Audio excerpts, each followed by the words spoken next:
The glass doors of First National Bank sparkled in the morning sun. Inside, everything looked perfect. Shiny marble floors, fancy wooden desks, computers that gleamed like mirrors.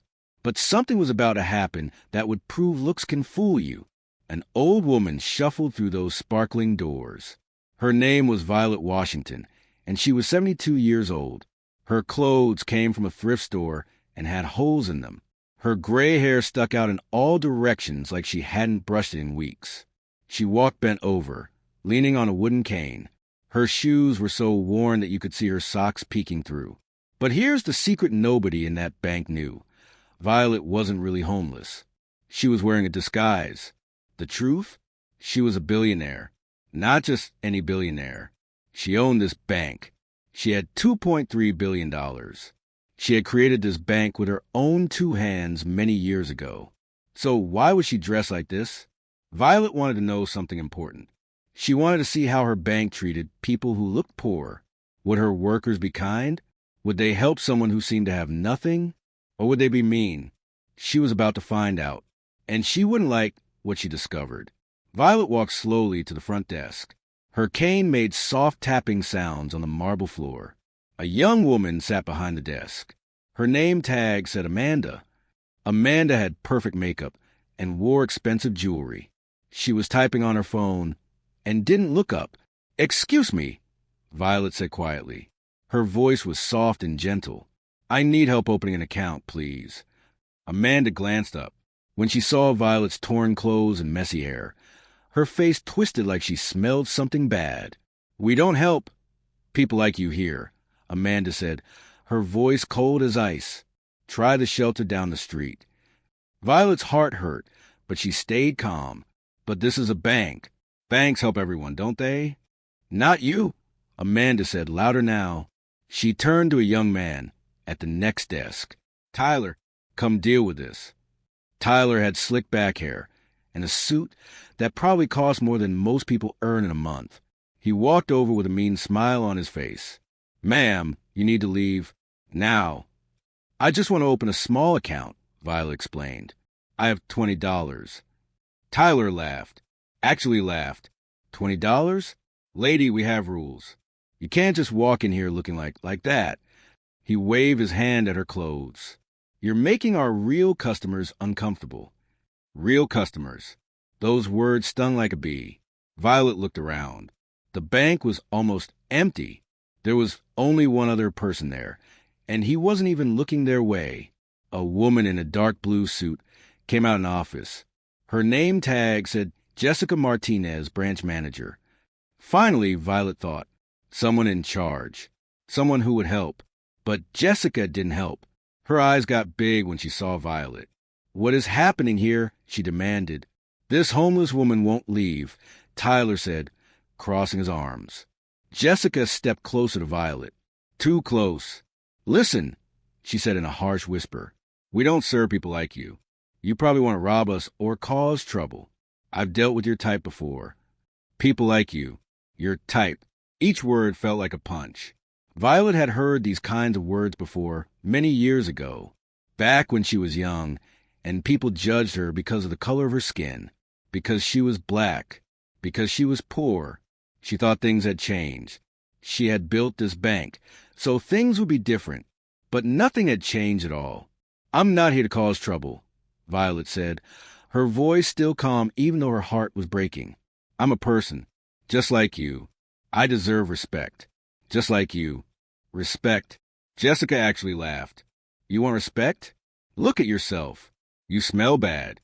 Your clothes are rags. You probably haven't showered in a week. How dare you come into MY Bank and talk about respect?" Amanda giggled behind her hand. Tyler pulled out his phone and started taking pictures of Violet. "This is going on social media," he said. "Everyone needs to see this crazy homeless lady. Delete that right now." Violet said, her voice stronger now. "Or what?" Tyler sneered. "You gonna call your lawyer?" All three of them laughed like this was the funniest joke in the world. Jessica grabbed Violet's arm. "Not gently. I'm calling the police. They'll remove you properly." Violet pulled her arm away. "You're making a big mistake."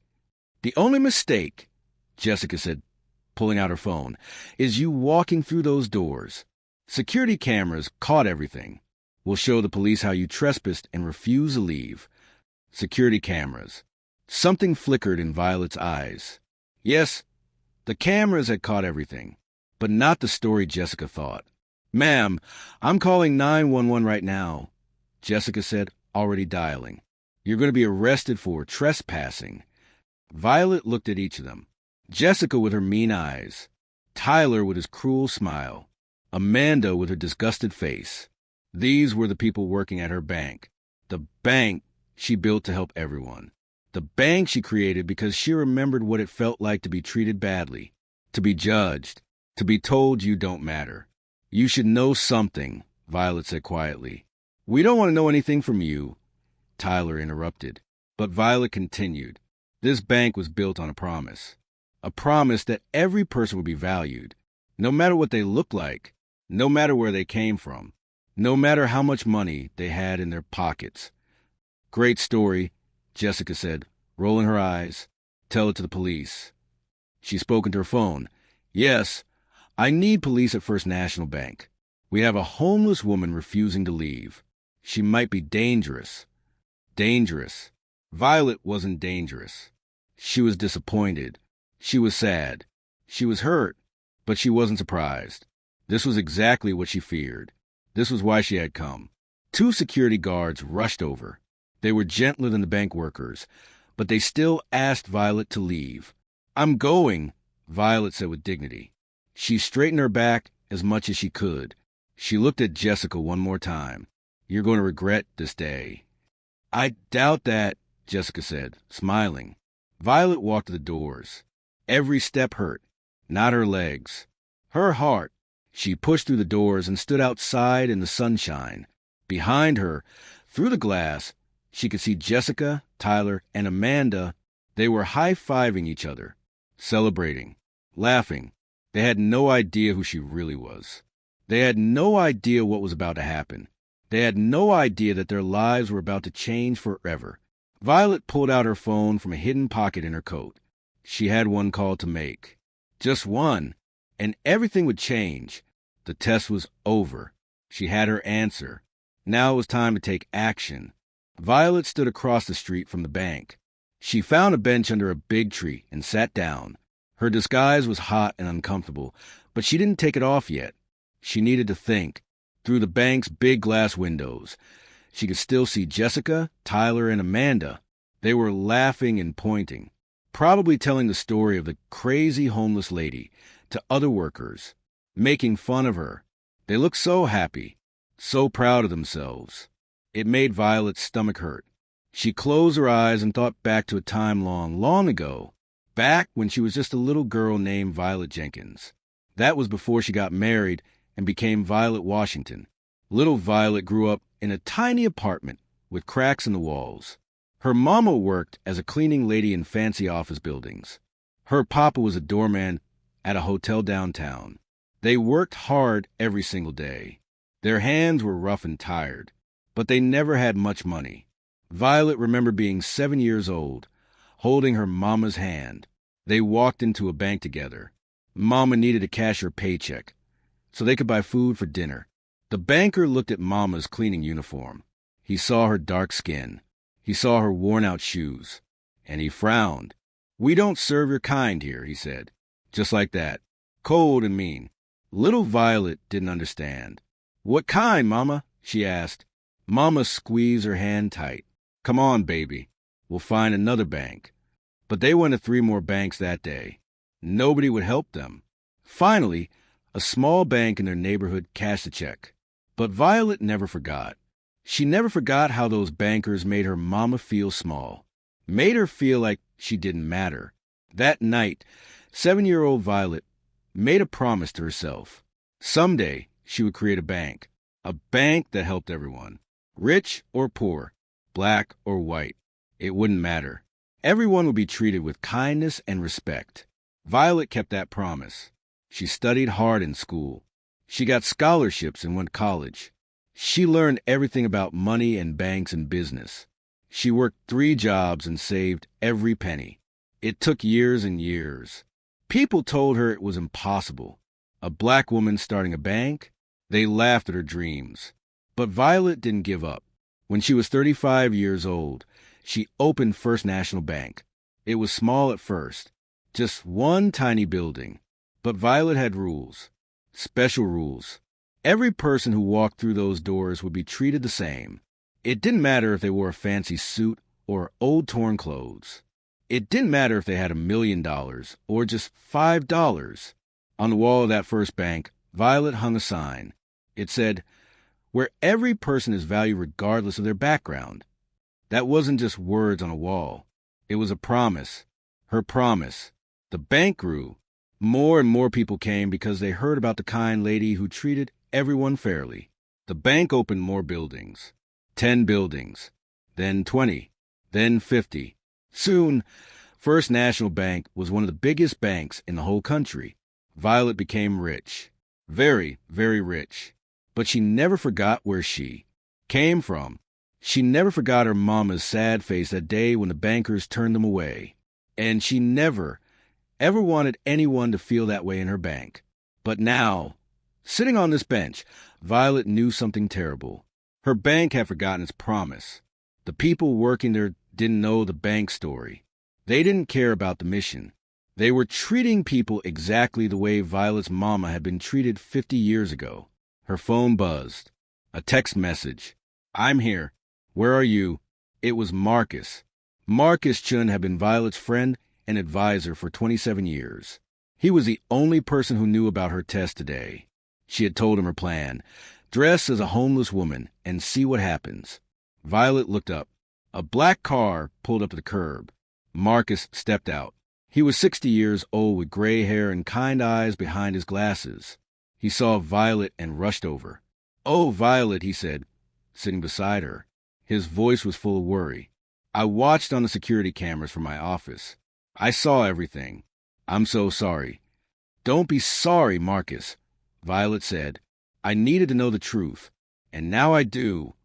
Marcus opened his briefcase. He pulled out a folder full of papers. "I did some research after watching what happened. It's worse than we thought, Violet. Much worse." "Tell me," Violet said. Marcus flipped through the papers. "That manager, Jessica Martinez? She's done this before. 3 complaints from customers in the past year. All of them were poor people or minorities. She called one man trash because he came in wearing work clothes covered in dirt. He was a construction worker. An honest, hard-working man." Violet's hands tightened into fists. "And Tyler," Marcus continued, "he posts terrible things on social media. He makes fun of poor people. He calls them losers and beggars. He says they shouldn't be allowed in the bank." "What about Amanda?" Violet asked, though she wasn't sure she wanted to know. "She's newer, but she's learning from Jessica and Tyler. She's becoming just like them." Marcus shook his head sadly. "But here's the worst part, Violet. I called Mr. Davidson." Mr. Davidson was the regional manager. He was in charge of 20 different bank branches, including this one. "You told him what happened?" Violet asked. "Yes." I explained everything. I said a vulnerable customer was mistreated. I told him about the cruel words and the threats. Marcus looked sick. "Do you know what he said?" Violet waited. "He laughed, Violet. He actually laughed. He said, 'Good for Jessica. We need to keep those people out. They bring down the whole atmosphere.' Then he said banks are for serious customers, not for charity cases." Violet felt tears stain her eyes, but she didn't let them fall. She had cried enough in her life. Now it was time for action. "So it's not just this branch," she said quietly. "The poison has spread. The whole culture is sick." "I'm afraid so," Marcus agreed. "Your bank, the bank you built on kindness, has been taken over by people who don't understand or care about its mission." They sat in silence for a moment.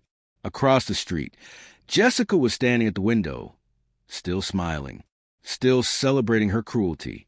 "I have something else," Marcus said. He pulled out more papers. Resignation letters. "I prepared them for Jessica, Tyler, Amanda, and Mr. Davidson. All you have to do is sign them." Violet took the papers. Her hand shook slightly. Firing people wasn't easy, even when they deserved it. She had always believed in second chances, in teaching people, in helping them grow. But this was different. These people had hurt vulnerable customers. They had destroyed the bank's mission. They had broken her promise. Sometimes, kindness meant protecting those who couldn't protect themselves, even if it meant making hard choices. "There's one more thing we need," Violet said, an idea forming in her mind. "I want every employee at every branch to go through new training. Real training. They need to learn what this bank stands for. They need to hear stories from people who have been hurt by discrimination. They need to understand that every customer matters." Marcus nodded, writing notes. "What else?" "Secret shoppers," Violet continued, her voice getting stronger. "We'll send people to every branch. People dressed differently. Rich and poor. All colors. All backgrounds.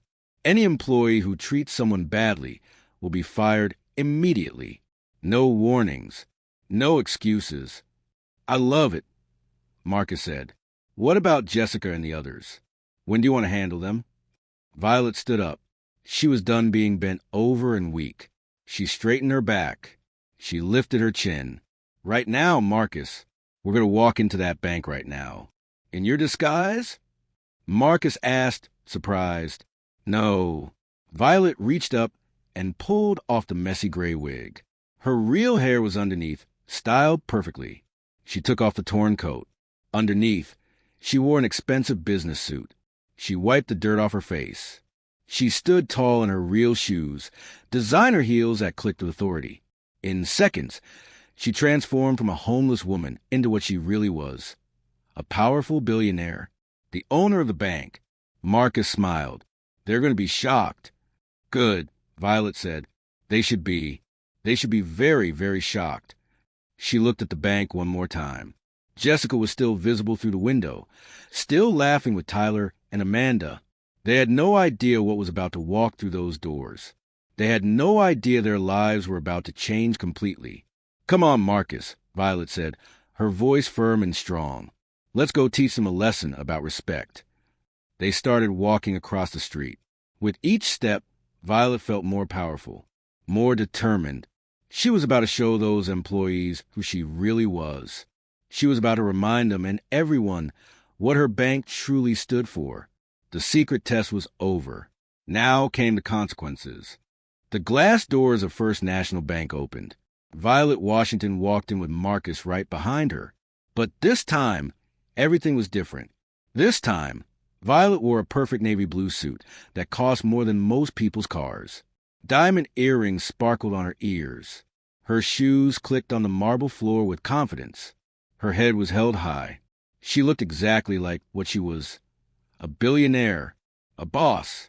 The owner. Jessica was at her desk, still laughing with Tyler and Amanda about the homeless woman they had kicked out. And then she said we'd regret it.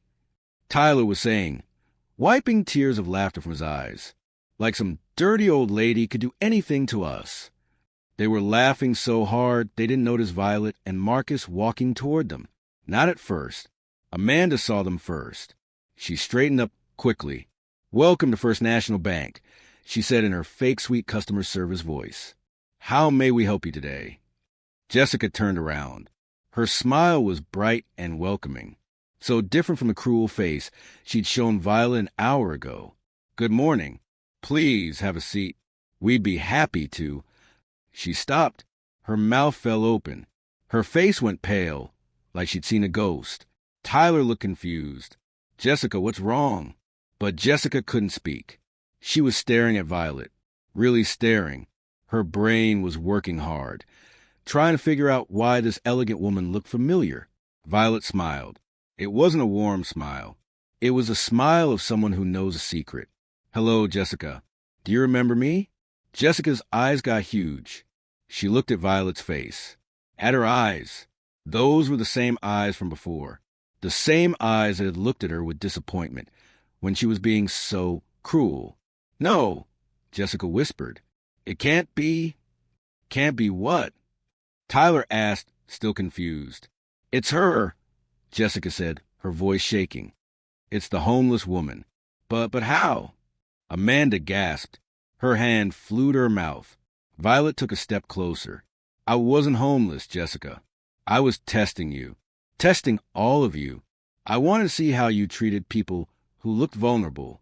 People who seemed to have nothing. Testing us. Tyler said, his face getting red. Who do you think you are? You can't just... I'm Violet Washington, Violet said calmly. Her voice was quiet but powerful. I am the founder of this bank. I am the principal shareholder. I own $2.3 billion in company stock. This bank, every desk, every computer, every marble tile you're standing on, belongs to me.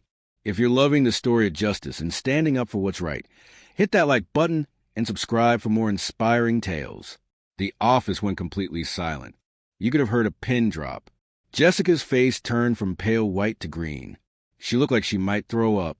Tyler's mouth opened and closed like a fish out of water. Amanda started crying quietly. That's not possible, Tyler stammered. You're lying. Marcus stepped forward. He held up his briefcase. I'm Marcus Chun, Mrs. Washington's senior advisor. I assure you, she's telling the truth. And I have the documentation right here to prove it. He pulled out official papers with Violet's photo and signature. The papers that showed she owned the bank. The papers that proved everything. Jessica's legs seemed to stop working. She grabbed her desk to keep from falling. Mrs. Washington, I didn't know. I'm so sorry. I thought... You thought what? Violet interrupted, her voice sharp now. You thought it was okay to be cruel to someone because they looked poor? You thought it was fine to judge someone by their clothes? You thought you had the right to treat a human being like garbage? No, Jessica couldn't find the words. Violet walked slowly around the office. She looked at each of them. 50 years ago, I was 7 years old. My mother was a cleaning lady. We went to a bank, and the banker treated her terribly, just like you treated me today. He made her feel worthless, small, like she didn't matter. Tyler looked at the floor. He couldn't meet Violet's eyes. That day, Violet continued, I made a promise. I promised I would build a bank where everyone was valued, rich or poor, black or white, clean or dirty. It wouldn't matter. Everyone would be treated with dignity and respect. She pointed at the wall behind Jessica's desk. There hung a framed sign. It said, where every person is valued regardless of their background. That's not just a pretty sign, Violet said. That's a sacred promise. A promise I made to myself. A promise I made to every person who walks through these doors. And you broke that promise today. Amanda was sobbing now. Please, Mrs. Washington. I'm so sorry. I made a terrible mistake. It won't happen again. I promise. Please don't fire me. I need this job. I have rent to pay and... You should have thought about that before you laughed at someone who needed help, Violet said sadly. You should have thought about that before you treated a person like they were trash. Don't forget to share this story with someone who needs to hear this message about treating everyone with respect.